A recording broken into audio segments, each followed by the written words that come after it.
Hoy, en 678, nos visita el precandidato a presidente del Frente para la Victoria, Jorge Tayana.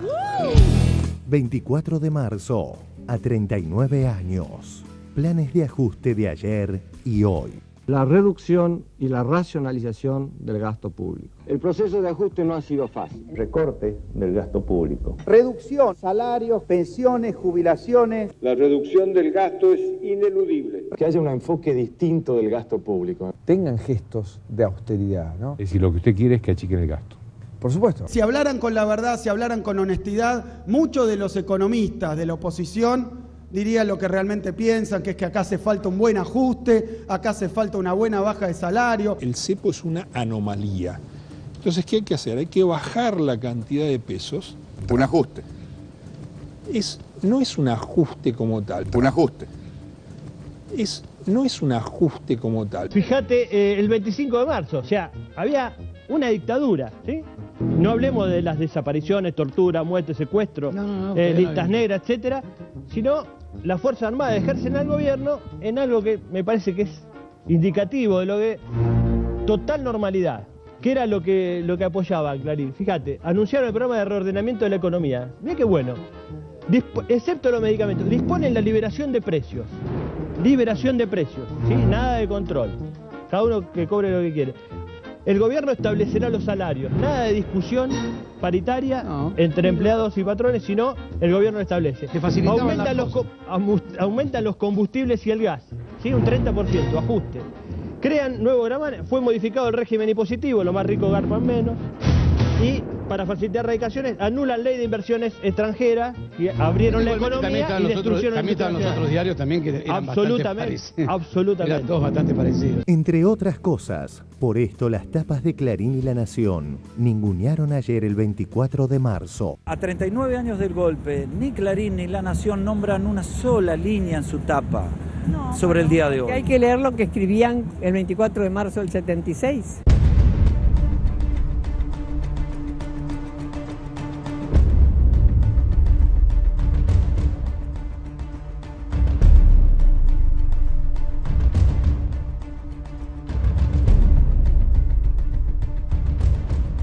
Y ahí nos vamos a dar cuenta por qué hoy no escriben.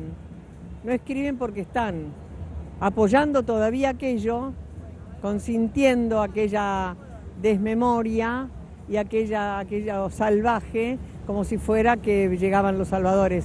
Hay que leer aquello y lo que pasó después, lo de papel prensa, está todo escrito y dicho.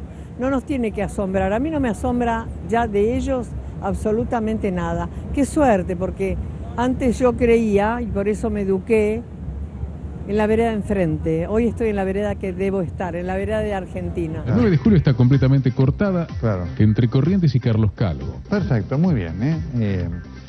La verdad que si usted se quedó en su casa, hoy ganó el día. La verdad que si usted se quedó en su casa, hoy ganó el día. Es impresionante. Yo no tengo palabras para describir esto, estoy muy emocionado. Realmente os tenéis que sentir muy orgullosos, muchísimo, porque es algo muy importante en vuestra historia y es un ejemplo para nosotros también. Para España es un buen ejemplo. Buitres y Citibank contra la Argentina. El Citibank, en la letra chica de este acuerdo, parece estar tratando de eludir la ley argentina y al mismo tiempo hacerle caso a Griesa, cuando Griesa lo estaba obligando a hacer violar la ley, y al mismo tiempo quedar bien y favorecer a los fondos buitres. Lo que tendría que hacer el Citibank, como ley autorizada hace tantos años para operar en la Argentina, es garantizar que los tenedores de los bonos cobren el bono. Lo que trata de hacer es favorecer a los buitres, hacerle caso a Griesa, no violar la ley. Yo creo, pienso y supongo que está encuadrándose un principio de estafa a los tenedores de bonos que confiaron en el Citibank Argentina. Gobernador, ¿usted compartiría una fórmula con el actual ministro de Economía, Axel Kicillof? Por supuesto que compartiría una fórmula con Axel por una razón muy sencilla. Es uno de los mejores cuadros del Frente para la Victoria. Además, Axel representa el trabajo, el compromiso, la continuidad, lo que es fundamental en estos tiempos para poder continuar por la senda del desarrollo económico y social. Como decía un catalán.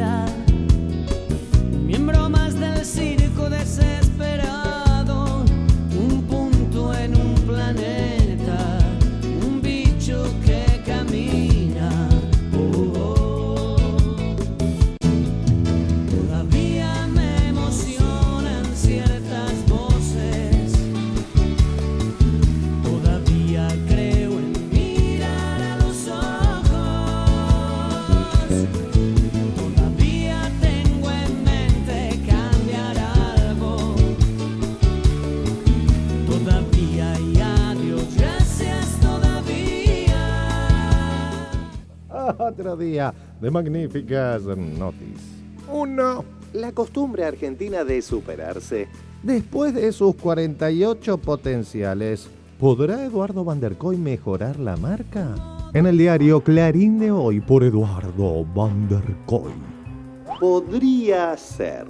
Se podrían extraer. Sería solo una forma.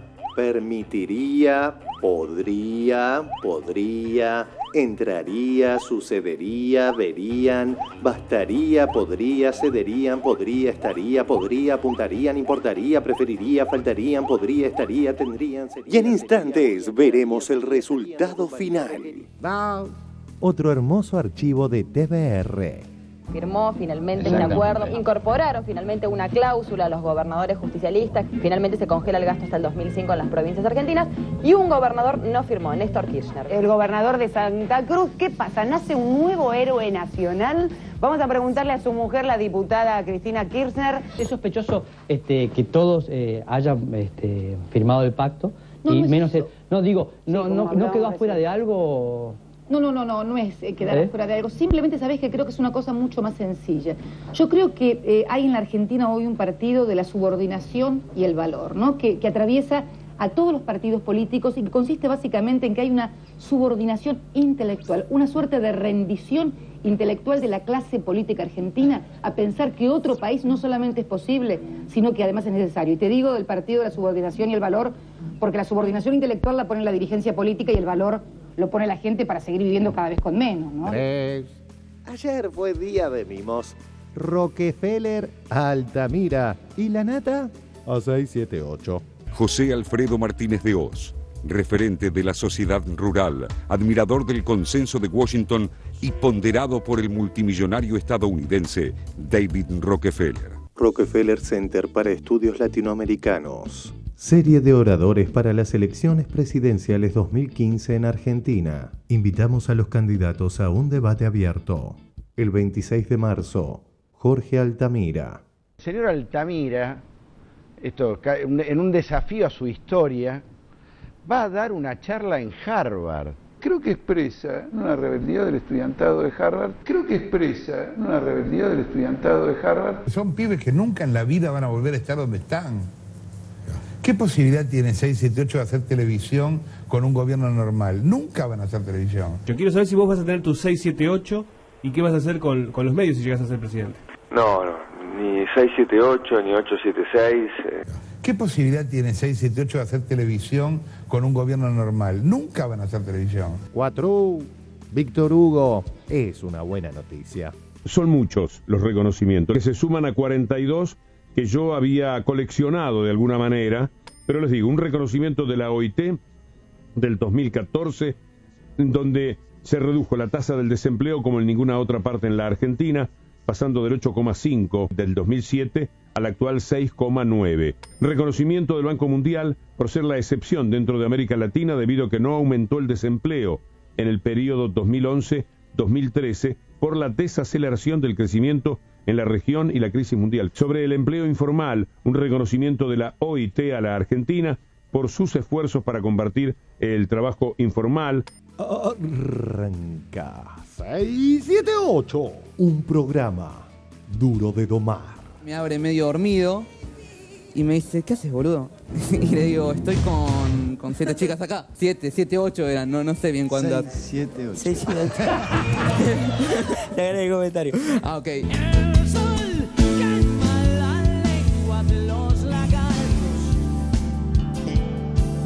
La verdad es buen veneno para estripas.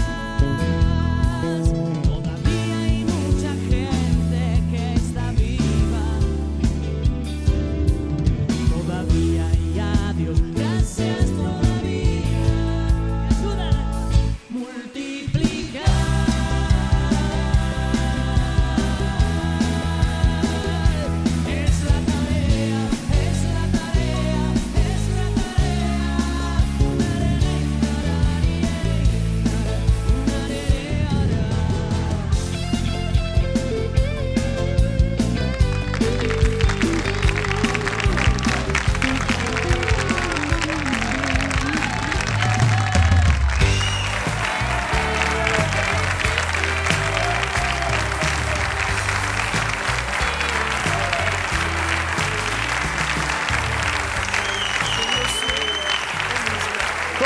Compatriotas de la Patria Grande, compatriotas de la Patria Grande, bienvenidos a otra emisión de 678, transmitiendo hoy en otro aniversario del asesinato del periodista y escritor Rodolfo Walsh, y también hoy se cumple el 112º aniversario del nacimiento de una institución llamada Racing Club. Saludos a los que sigan por esos pagos. Buenas noches, compañeros columnistas del panel. Tengo la alegría y el honor de presentar a nuestro invitado de hoy, que es Jorge Tayana. Jorge, bienvenido.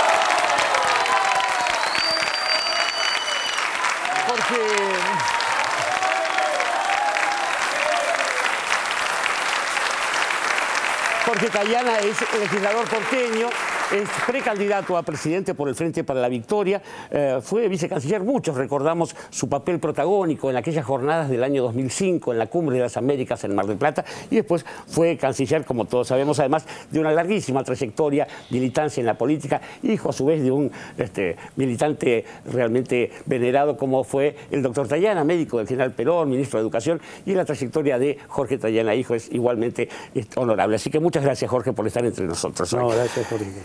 Vamos a ir al primero de los informes de esta noche. Yo personalmente y en nombre de mis compañeros quiero agradecer las numerosas muestras de afecto de la mucha gente que yo me crucé en el día de ayer, así que gracias sinceramente, eso realmente vale la pena. Bueno, la multitudinaria marcha de ayer y por supuesto la vigencia de aquellos dos modelos que siguen desfilando aquí en la patria. Vamos al informe. 24 de marzo, a 39 años. La vigencia del debate de modelos.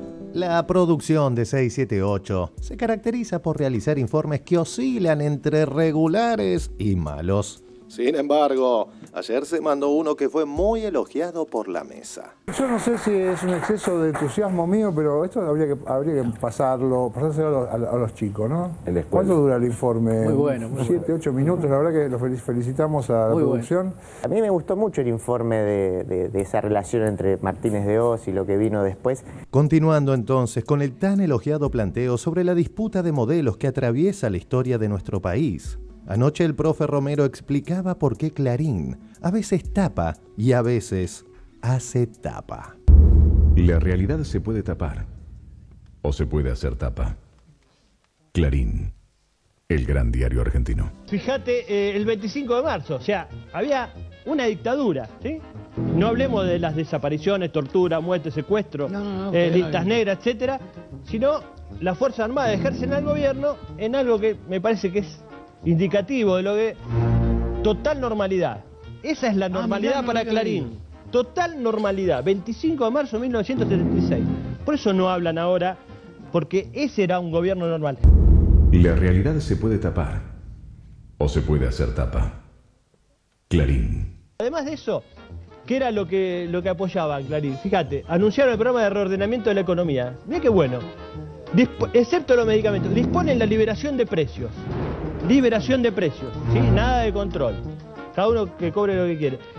El gobierno establecerá los salarios. Nada de discusión paritaria entre empleados y patrones, sino el gobierno establece. Aumentan los combustibles y el gas, ¿sí? Un 30%, ajuste. Crean nuevo gravamen, fue modificado el régimen impositivo, los más ricos garpan menos.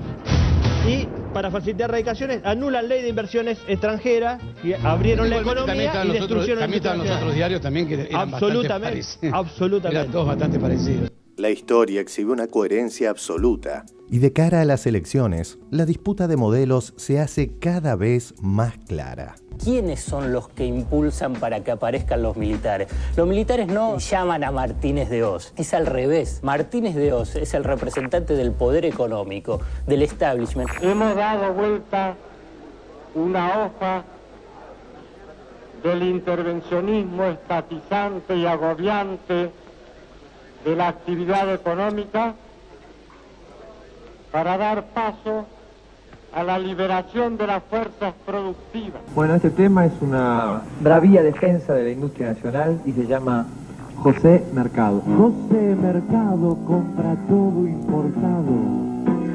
Lleve a colores síndrome de Miami. Antes la competencia era insuficiente. Teníamos productos buenos, pero muchas veces el consumidor debía conformarse con lo que había sin poder comparar. Ahora tiene para elegir, además de los productos nacionales, los importados. Hay un reportaje a Martínez Dios que no tiene desperdicio. Del tipo dice, nosotros no pudimos hacer lo que teníamos que hacer porque nos faltó legitimidad.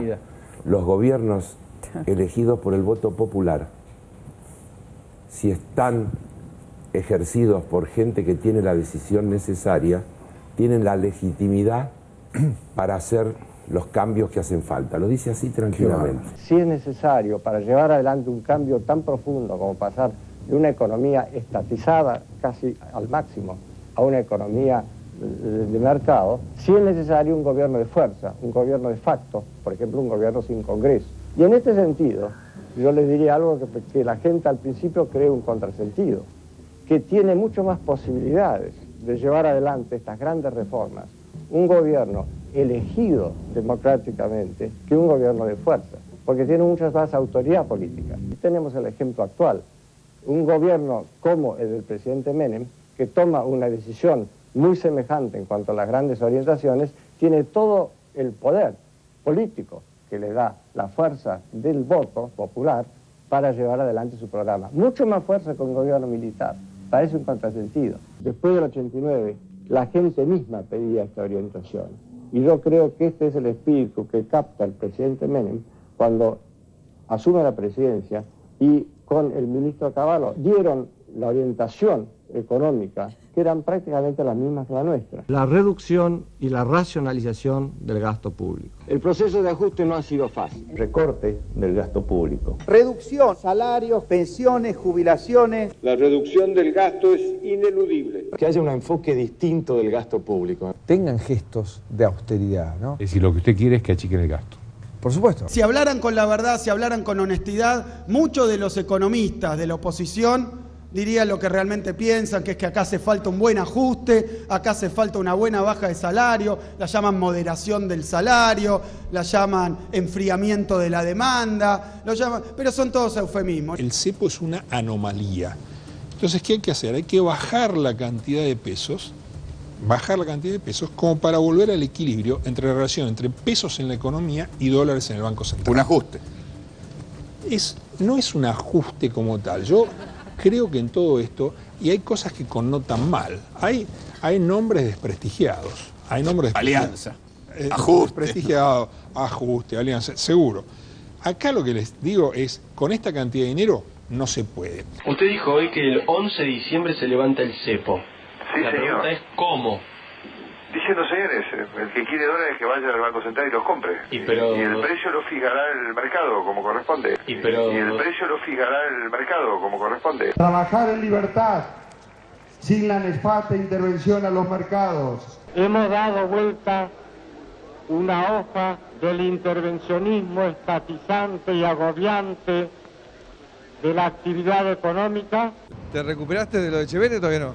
¿De lo de Chevere? No te gustó, me parece. Un discurso parecido al de Martínez de Oz. No te gustó, ¿no? Sí, parecido a Martínez de Oz, la verdad que no me gustó nada. ¿A usted le gustó? A mí me gustó, la verdad que me gustó. ¿Pero no encuentra similitudes con la política de Martínez de Oz? Me gustó mucho el discurso. Y el precio lo fijará el mercado como corresponde. La economía debe funcionar con tanta libertad como sea posible y con la menor regulación que sea necesaria. Yo sueño con empresarios que no vivan subsidiados ni molestados por un Estado ineficaz e invasor. Como mostrábamos ayer, aquellas portadas cómplices del plan de ajuste genocidio mediante se contraponen al actual ninguneo. El poder hegemónico de los medios de comunicación oculta la masividad de esta marcha democrática. Desde ese poder concentrado que conspira contra la voluntad popular, se le da la espalda a los derechos humanos. Bueno, empiezan a llegar los manifestantes por este 24 de marzo.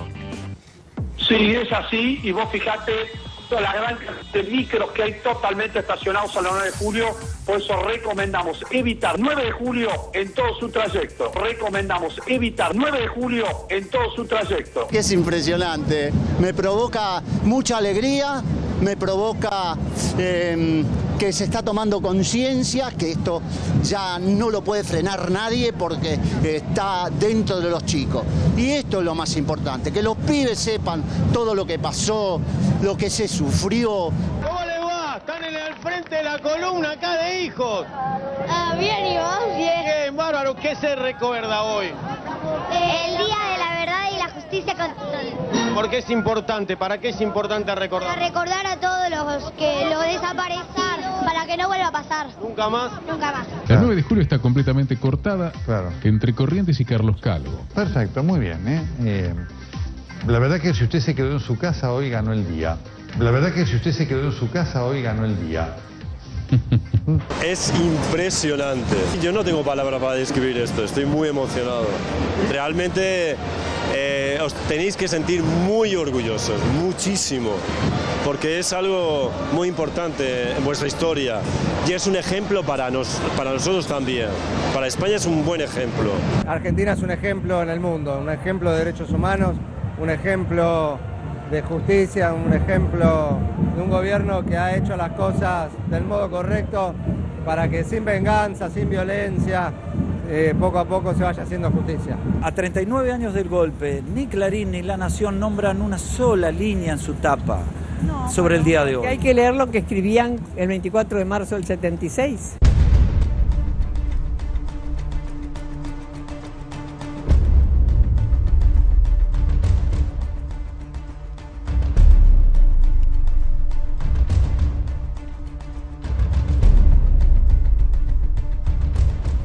Hay que leer lo que escribían el 24 de marzo del 76 y ahí nos vamos a dar cuenta por qué hoy no escriben.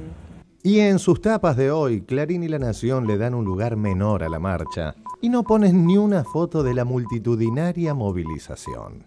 No escriben porque están apoyando todavía aquello, consintiendo aquella desmemoria. Hay que leer aquello y lo que pasó después, lo de papel prensa, está todo escrito y dicho. No nos tiene que asombrar, a mí no me asombra ya de ellos absolutamente nada. Qué suerte, porque antes yo creía, y por eso me eduqué, en la vereda enfrente. Hoy estoy en la vereda que debo estar, en la vereda de Argentina. El ninguneo de Clarín a la marcha quizás se vincule con la causa papel prensa. Otra causa que la justicia argentina se niega a investigar. Es la causa papel prensa. Una justicia que debería actuar y que la semana pasada, en un trámite super express, super veloz, el juez Ercolini rechazó tomar declaraciones indagatorias a los directivos del Grupo Clarín y del Grupo La Nación. Este caso de papel prensa es muy particular porque deja en evidencia algo muy claro. Hoy tenemos 566 genocidas que han sido condenados por delitos de lesa humanidad, entre ellos algunos civiles, pero los integrantes, los ideólogos, los beneficiarios de la dictadura militar siguen libres, sin imputación a Mañeto, Noble y compañía. Entonces, de alguna manera, este fallo pone en evidencia que hay unas corporaciones en Argentina que siempre gobernaron nuestro país, que eso no sucede desde hace 12 años, y que tienen a un sector del Poder Judicial acorralado para garantizar la impunidad.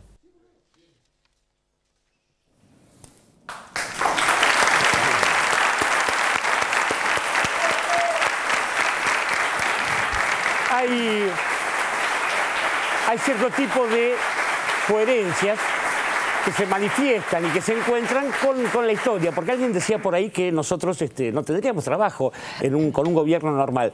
Quizás esa persona se refería a la normalidad que reinaba totalmente según la tapa del diario Clarín cuando empezó la dictadura. Bueno, digamos que la historia los cría y el viento los amontona. Jorge Tayana, si hay alguien a quien no tenemos nada que contarle de aquellos siniestros episodios es a Jorge Tayana, pese a su discreción histórica para hablar del asunto, pero no hay una repetición cíclica, Jorge, digo, el 55, el 76, lo que algunos quieren ahora.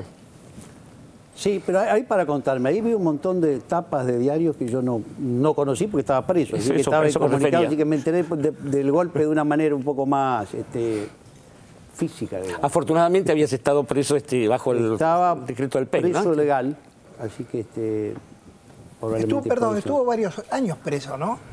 7 y medio. Caramba. Es una cifra... Pero bueno... los presos no somos los que peor la pasamos, así que... pero sí, es un tiempo suficiente. Es un tiempo suficiente como para ser grandes compañeros, tener recuerdos de muy valiosos de amistad, de compromiso, de recuerdo de los familiares, ¿no? Y que muchos familiares pagaron con su vida la solidaridad con los presos, la denuncia.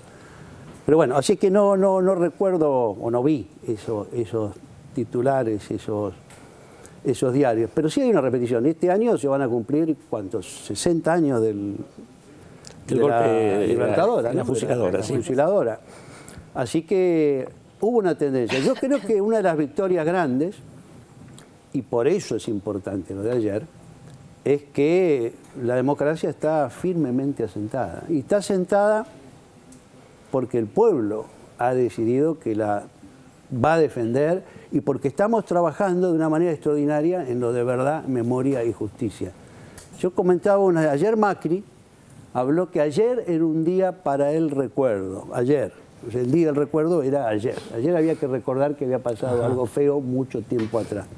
Cuando lo que en realidad uno siente es que todos los días son los días en que, pensando en los derechos humanos, pensando en memoria, verdad y justicia, construimos no una visión del pasado, construimos un futuro sobre la verdad, sobre la justicia y sobre la ampliación de derechos. Ciertamente. Sandra Russo.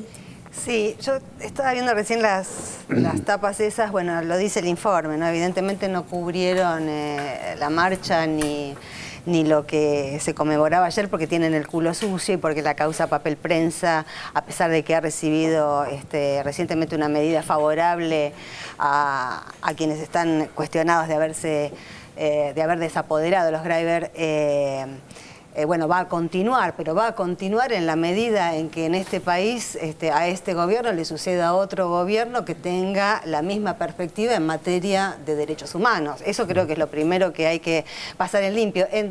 Además, por otro lado, se me venían muchas cosas a la cabeza, porque el informe decía el debate entre dos modelos, y no es solo entre dos modelos económicos, yo creo que es entre dos modelos culturales, e incluso entre dos identidades que con todos los grises que puede haber en el medio, pero recordaba que la lucha contra el enemigo interno había sido la lucha también por el ser nacional, es decir, por lo que esta gente quería investir de facto a esta sociedad y le decía cómo tenía que ser homofóbica, tenía que ser anticomunista, tenía que ser antidivorcista en ese momento, es decir, un montón de corsets subjetivos bajo los cuales hemos crecido.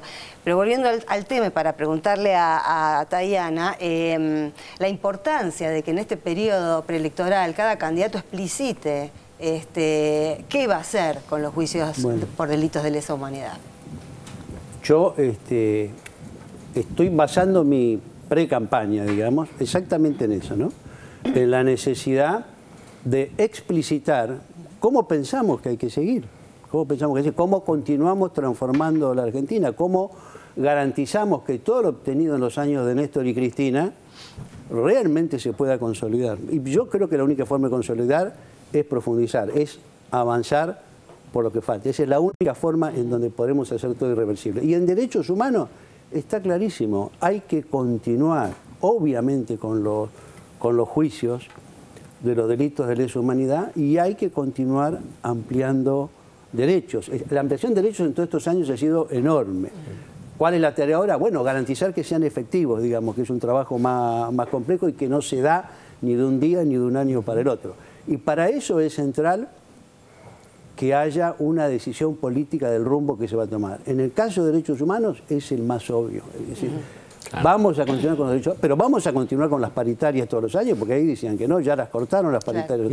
Bueno, vamos a continuar con el Consejo del Salario Mínimo que tuvimos todos estos años. Vamos a continuar la pelea por el empleo, porque no haya desocupación, y vamos a seguir trabajando y profundizando para que todos los empleos sean de calidad. Yo creo que ese es un debate que tenemos que tener entre los candidatos, pero no solo entre los candidatos, tenemos que llevar a la sociedad, porque lo que es importante es que se vea muy claro que en este 2015, en octubre, nos jugamos la suerte de todo lo construido en estos 12 años, no porque lo puedan desarmar de un día para el otro, pero porque la lógica de lo construido en estos 12 años es que debemos continuar transformando a la Argentina en una Argentina finalmente con un desarrollo sustentable. A mí hay algunos compañeros que dicen, no, yo quiero que todo siga igual. No, lo que tiene que seguir igual es la voluntad de seguir cambiando la Argentina hacia una sociedad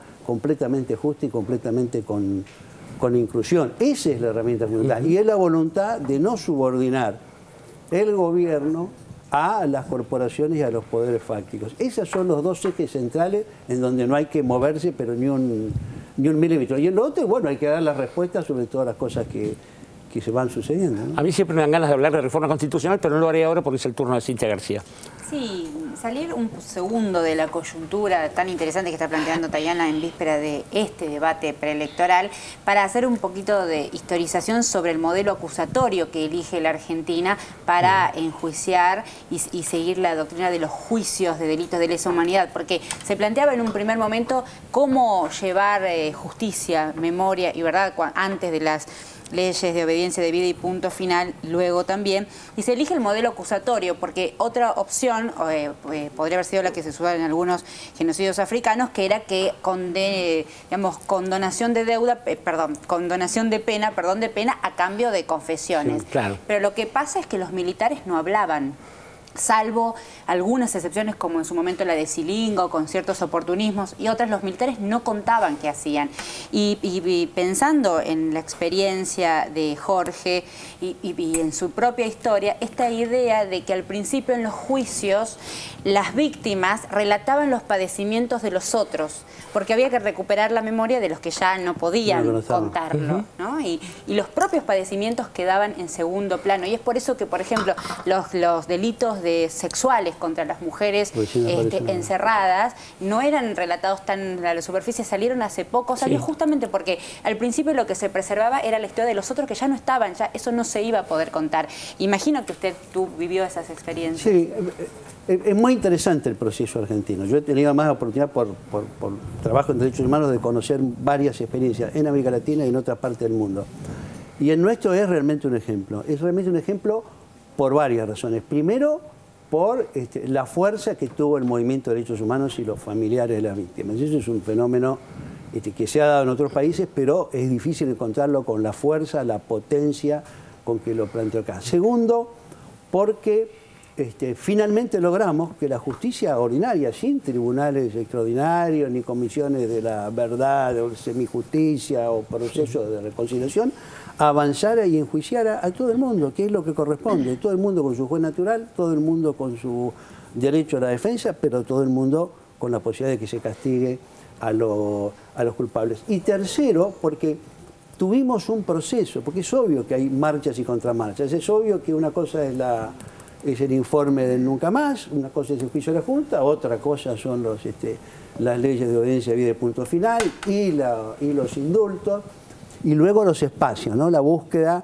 de los juicios de la verdad, que fue un invento argentino. Es decir, hemos creado un derecho que no existía, lo llevamos a Naciones Unidas, lo hemos transformado. O sea, el derecho, no había posibilidad penal de castigar y sin embargo se hacían juicios para conocer la verdad por el derecho de la sociedad, no solo de los familiares de la víctima, de conocer. O sea, eso muestra una voluntad y además muestra cómo una sociedad iba avanzando, iba cambiando el objetivo, iba empujando los bordes de lo que se podía.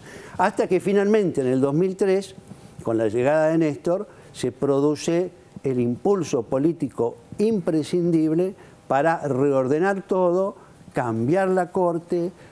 ¿Se acuerdan que las leyes, a veces dice que se derogaban las leyes de obediencia debida y punto final? No, esas las había derogado antes un acuerdo entre una propuesta de Juan Picafiero y de Alfredo Bravo. Lo que se logró ya con Néstor es que el Parlamento declarara nula, claro, que es completamente distinto, pues entonces tiene efecto retroactivo. Y se logró que la Corte declarara la inconstitucionalidad de la obediencia debida y del punto final, con la idea que son contrarias a la Convención y que son delitos de lesa humanidad. Ese reordenar políticamente y lograr que los tres poderes del Estado, con sus más y sus menos, pero que avancen sobre los genocidas, es un triunfo creo que extraordinario de la Argentina. Pero se sigue avanzando. Por ejemplo, efectivamente, los delitos sexuales no aparecían. Recién empezaron a aparecer hace pocos años y recién empezaron a diferenciar. Antes era tortura, era una cosa indiferenciada. Se sigue avanzando, pero además no solo se sigue avanzando en conocer el pasado, se sigue avanzando en generar herramientas que nos permitan, repito, construir un presente y un futuro distinto. ¿Usted cree que todos los candidatos de los precandidatos del Frente para la Victoria están en la misma línea de la continuidad de política de derechos humanos? Bueno, hay que ver su comportamiento en el pasado para tener algún elemento sobre su comportamiento en el futuro. Me parece que algunos han tenido más distancia con el tema y otros hemos estado más metidos en el tema. Pero bueno, como dijo Cristina en Huracán, no importa de dónde vienen, sino a dónde va y se aprueba. Vamos a ver si apoyan una política firme de derechos humanos en el futuro. Si el candidato es el proyecto, sería bueno. Pero es interesante ver que en las últimas semanas hemos dialogado sobre los temas que se debaten al interior del Frente para la Victoria, los distintos precandidatos. Del otro lado, la oposición se fija en las encuestas y tiene severos dilemas a resolver. Vamos al informe. Encuestas reafirman que la mitad quiere continuidad. La OPO, envuelta en sus dilemas. No son buenos días para la OPO. Envuelta en contradicciones y debiendo ocultarle sus planes al votante, nuevas encuestas desmoronan los deseos y las predicciones de sus referentes. Estamos viviendo un final de ciclo. La economía no está funcionando bien y el gobierno no acierta no pega una. Error tras error de gestión. Y ojalá esto siga hacia octubre, porque también a veces pienso que si la economía mejorara un poco, ¿qué pasaría con las elecciones? Entonces, ojalá que esto siga hasta octubre, Hay todo como elementos positivos. La gente piensa que de acá a un año la economía del país va a estar mejor. Solamente entre 11 y 13% dice que su economía personal es negativa. Más del 80% ve o positiva o regular. Y cuando ve las perspectivas en el mediano plazo también son positivas. Ojalá que esto siga hasta octubre. ¿Cómo imagina usted que va a estar el país en el momento de la elección? Igual, mejor, peor que ahora en economía. Lamentablemente un poco peor. Y cuando ve las perspectivas en el mediano plazo también son positivas. Lamentablemente un poco peor. En estas encuestas que nos dieron en estos últimos días, la presidenta siguió subiendo. No hay ninguna encuesta de las que maneja Macri, de las que maneja Massa, Scioli, Randazzo, que le dé a la presidenta una imagen positiva por abajo del 45%. Todos los consultores de Argentina dicen que la presidenta tiene una imagen positiva arriba del 45%. ¿Qué estamos diciendo? Que el país ahora sí, muy bien dividido en dos, con la presidenta después de 11 años, con casi la mitad de los argentinos diciendo que aprueba su gestión. No solo el radicalismo alfonsinista se despega de este rejunte que Sanz no logra explicar. ¿Cómo te imaginas la alianza con el radicalismo? Que no es una alianza. Nosotros hemos decidido confluir alrededor de esta idea del cambio y eso termina en competir en las PASO. Gane quien gane en la primaria, vamos a estar todos encolumnados para un gobierno de coalición. Y eso termina en competir en las PASO.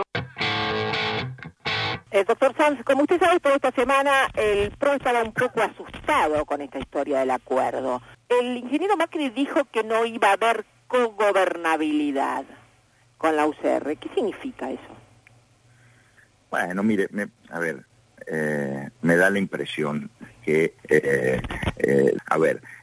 cogobierno, lo que se quiso expresar ahí, que no había previamente distribución de cargos o de funciones o de lugares, porque en verdad, y yo también lo creo, quien gane en la interna tiene el derecho a conducir ese gobierno. Gane quien gane en la primaria, vamos a estar todos encolumnados para un gobierno de coalición. Quien gane en la interna tiene el derecho a conducir ese gobierno. ¿Usted no está de acuerdo que haya lista única para diputados nacionales en todos los distritos entre el PRO y la UCR?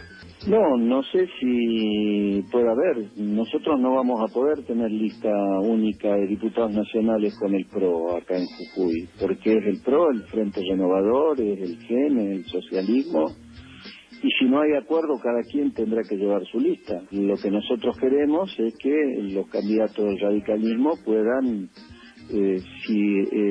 llevar o colgarse la mayor cantidad de candidatos a presidente de la nación. Lo que nosotros queremos es que los candidatos del radicalismo puedan colgarse la mayor cantidad de candidatos a presidente de la nación, porque imagínense, si nosotros tenemos que ir colgados de Ernesto Sanz, que mide 2 puntos o 3 puntos, vamos a tener un perjuicio importante en todo el país. Permítame que me ría, porque es el candidato de su partido del que usted está hablando. No, bueno, además de que vamos a llevar al candidato del partido, nosotros necesitamos colgar a nuestros diputados nacionales. A ver, esta es una realidad. Asimismo, Margarita Stolbizer criticó el plan de ajuste que se le chispoteó a Macri la semana pasada. Usted dijo hoy que el 11 de diciembre se levanta el cepo. Sí, la señor. pregunta es ¿cómo? Diciendo, señores, el que quiere dólares que vaya al Banco Central y los compre. Y el precio lo fijará el mercado como corresponde. Y el precio lo fijará el mercado como corresponde. Le faltó decir, gano, endeudo el país, levanto el cepo y financio la fuga de capitales. El primer impacto es una terrible inflación esto. Con lo cual lo que haces es perder poder adquisitivo a la gente y estás aplicando de hecho un brutal ajuste. ¿Cómo harías para evitar esto? Y lo que hizo Cavallo, endeudarse. Cavallo, luchador.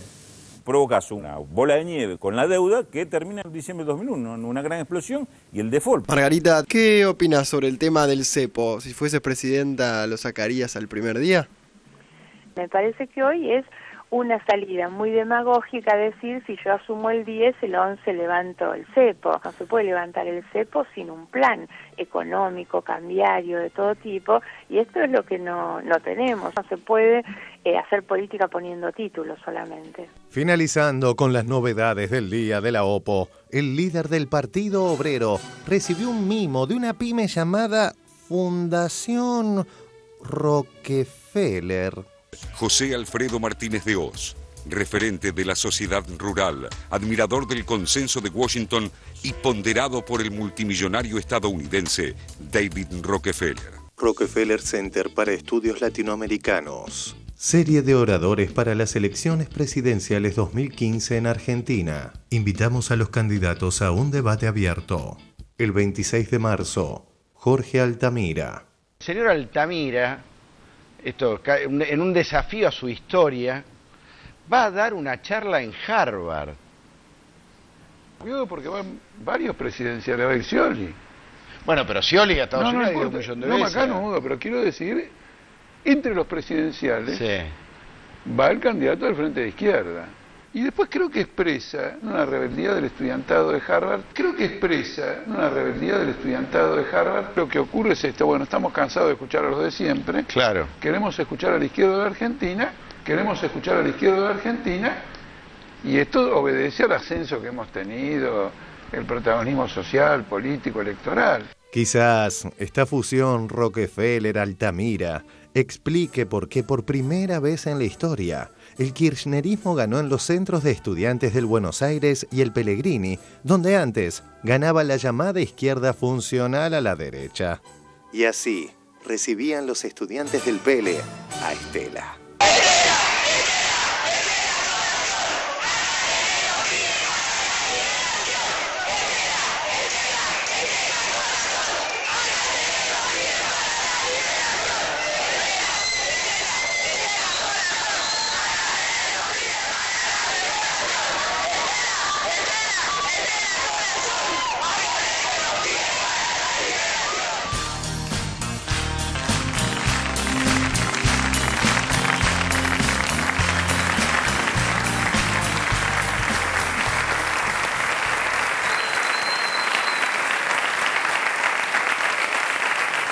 Bien,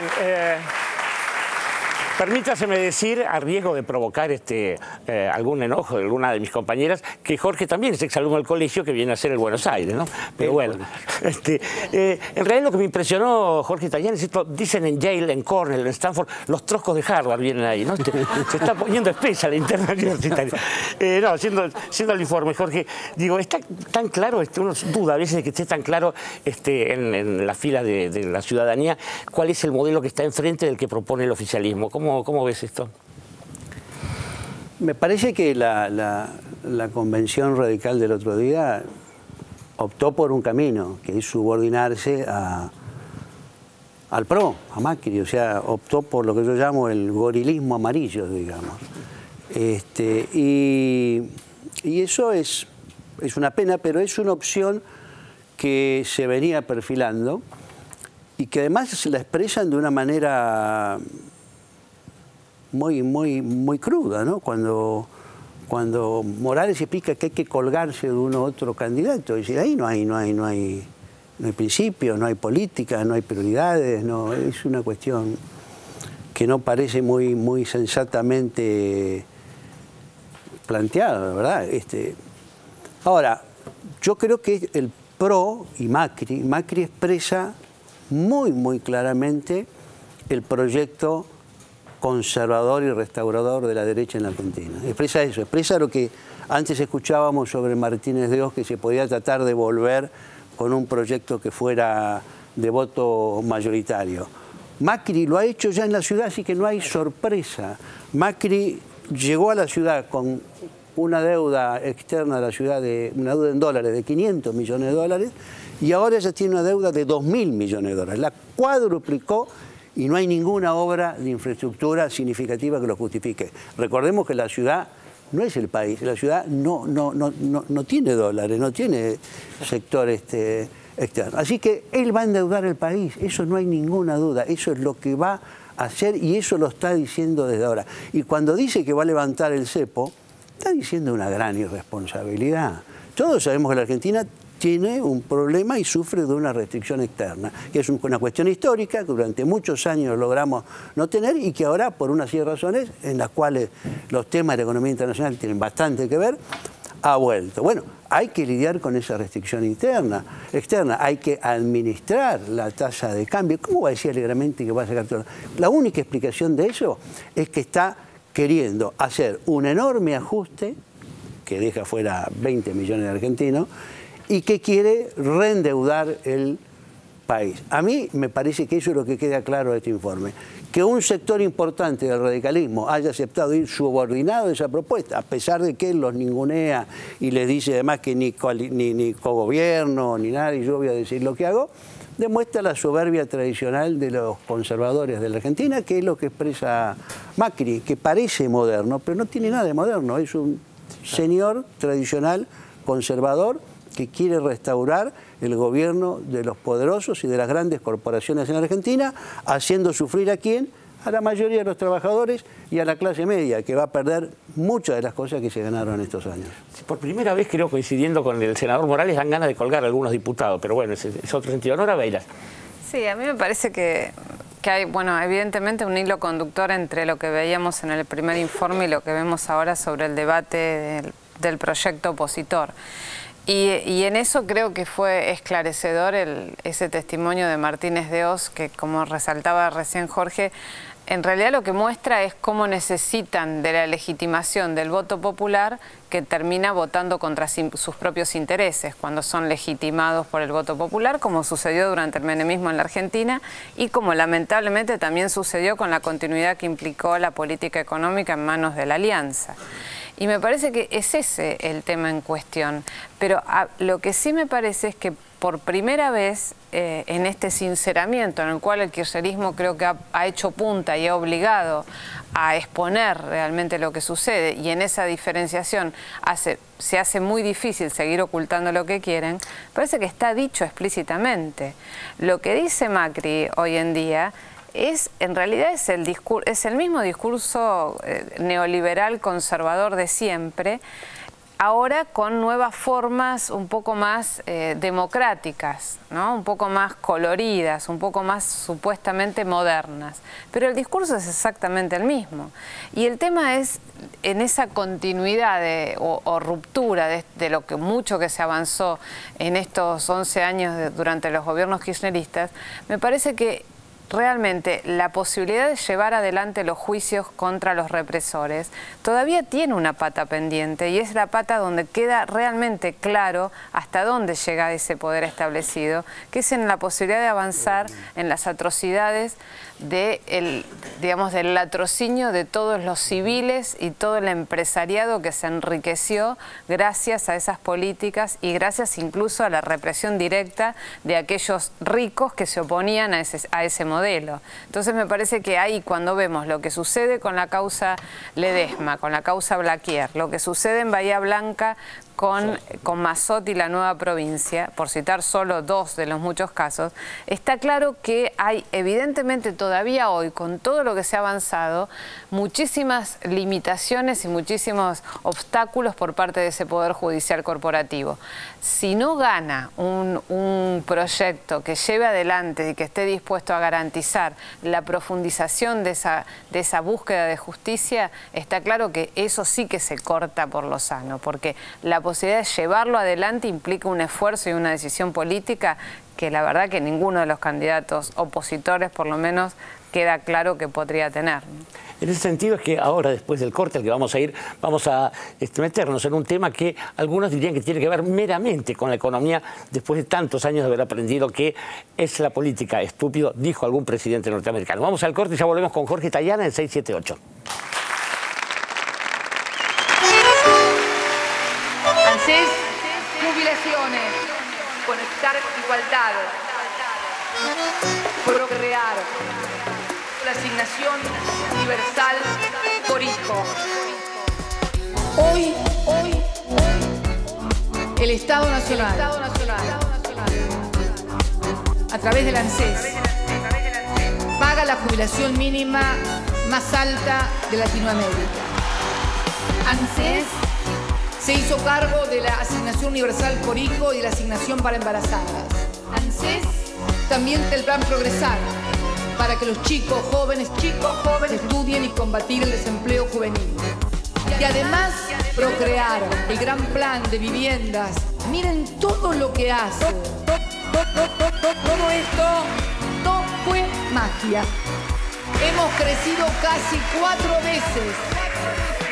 No fue magia. No es que seamos más inteligentes, es que tenemos voluntad política y coraje para enfrentar lo que haya que enfrentar.